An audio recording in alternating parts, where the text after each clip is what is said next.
할렐루야. 주님의 이름으로 사랑과 평안을 전합니다. 오늘 하나님께서 우리에게 주시는 말씀은 누가복음 5장 1절에서 11절까지 말씀입니다. 무리가 몰려와서 하나님의 말씀을 들을새 예수는 게네사렛 호숫가에 서서 호숫가에 배 두 척이 있는 것을 보시니 어부들은 배에 나와서 그물을 씻는지라. 예수께서 한 배에 오르시니 그 배는 시몬의 배라. 육지에서 조금 떼기를 청하시고 앉으사 배에서 무리를 가르치시더니 말씀을 마치시고 시몬에게 이르시되 깊은 데로 가서 그물을 내려 고기를 잡으라. 시몬이 대답하여 이르되 선생님 우리들이 밤이 새도록 수고하였으되 잡은 것이 없지만은 말씀에 의지하여 내가 그물을 내리리이다 하고 그렇게 하니 고기를 잡은 것이 심이 많아 그물이 찢어지는지라. 이에 다른 배에 있는 동무들에게 손짓하여 와서 도와달라 하니 그들이 와서 두 배의 채움에 잠기게 되었더라. 시몬 베드로가 이를 보고 예수의 무릎에 아래에 엎드려 이르되 주여 나를 떠나소서 나는 죄인이로소이다 하니 이는 자기 및 자기와 함께 있는 모든 사람이 고기 잡힌 것으로 말미암아 놀라고 세베대의 아들로서 시몬의 동업자인 야고보와 요한도 놀랐습니다. 예수께서 시몬에게 이르시되 무서워하지 말라.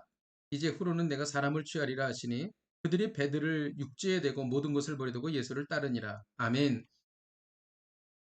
누가는 어떤 사람이 예수님의 사랑을 받으며 어떤 사람이 예수님의 은혜를 입는가를 말해주고 있습니다. 예수님은 갈릴리 호수 서북쪽에 있는 게네사렛 호숫가에 계셨습니다. 이때 많은 무리가 예수님께로 몰려들었습니다. 예수님은 시몬의 배를 타시고 육지에서 조금 떼기를 청하셨습니다. 예수님은 배에서 해안가에 있는 무리들을 가르치셨습니다. 예수님은 무리에게 말씀을 가르치신 후에 시몬 베드로에게 깊은 데로 가서 그물을 내려 고기를 잡으라고 말씀하셨습니다. 시몬이 선생님, 우리들이 밤이 맞도록 수고하였을 때 잡은 것이 없습니다. 하지만 선생님의 말씀에 의지하여 제가 그물을 내리겠습니다. 라고 말했던 것이죠.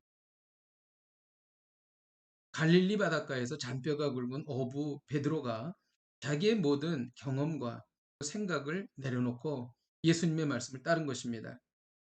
시몬이 이 말씀대로 행했을 때에 엄청난 고기가 잡혔습니다. 6절에 보면 고기를 잡은 것이 심이 많아 그물이 찢어졌다라고 말하고 있습니다. 시몬 혼자서 그 많은 물고기를 감당할 수가 없었습니다. 그래서 다른 배에 있는 동무들에게 손짓하여 도와달라고 부탁했습니다. 결국 두 배에 물고기가 가득 차서 잠기게 될 정도가 되었습니다. 이와 같은 상황을 은혜라고 말합니다. 자기가 한 것이 없는데 큰 혜택을 받은 것이지요. 큰 소득을 얻었던 것입니다.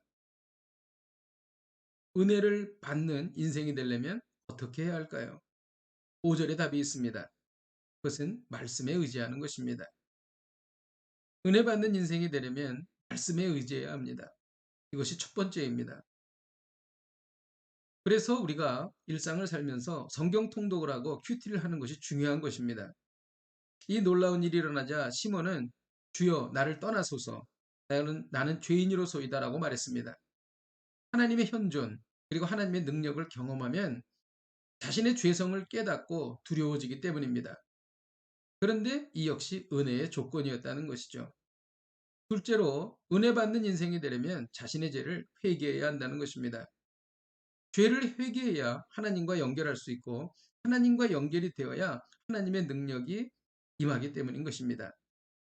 이 놀라운 일을 목격한 제자들에게 예수님이 말씀하셨습니다. 무서워 말라. 이제 후로는 내가 사람을 취하리라. 라고 말씀하셨죠. 예수님은 제자들을 이제 사람 낚는 업으로 부르신 것입니다. 이에 제자들은 모든 것을 버려두고 예수님을 따르게 되었습니다. 이것이 바로 은혜 받는 인생이 되는 길입니다. 셋째로 은혜 받는 인생이 되려면 모든 것을 버려두고 예수님을 따라야 하는 것입니다. 예수님은 부모, 형제, 그리고 가족을 버리고 예수님을 따른 자는 이 생에서도 몇 배의 보상을 주시고 또 영원한 나라에서도 큰 복을 주신다고 말씀하셨습니다. 이 모든 은혜의 시작점은 무엇일까요? 그것은 바로 오늘 말씀 5절에 있는 말씀에 의지하여 내가 그물을 내리리이다 인 것입니다. 이성과 경험이 아닌 말씀에 의지하면 하나님의 은혜가 임한다는 것입니다. 하나님은 말씀이십니다. 말씀에 의지할 때 하나님의 능력이 임합니다. 기도하겠습니다. 하나님 아버지, 우리는 세상을 살아갈 때에 우리의 이성과 우리의 생각의 경험에 의지하며 살아갑니다. 하나님, 우리가 말씀에 의지하여 살아가기를 원합니다. 그리하여 우리 자신의 능력이 아닌 하나님의 능력과 권능으로 이 세상을 승리하게 하여 주옵소서. 예수님의 이름으로 기도하였습니다. 아멘. 할렐루야. 오늘 하루를 사시면서 말씀에 의지하여 승리하시기를 주님의 이름으로 축복드립니다. 오늘도 이 말씀 붙잡고 승리하십시오.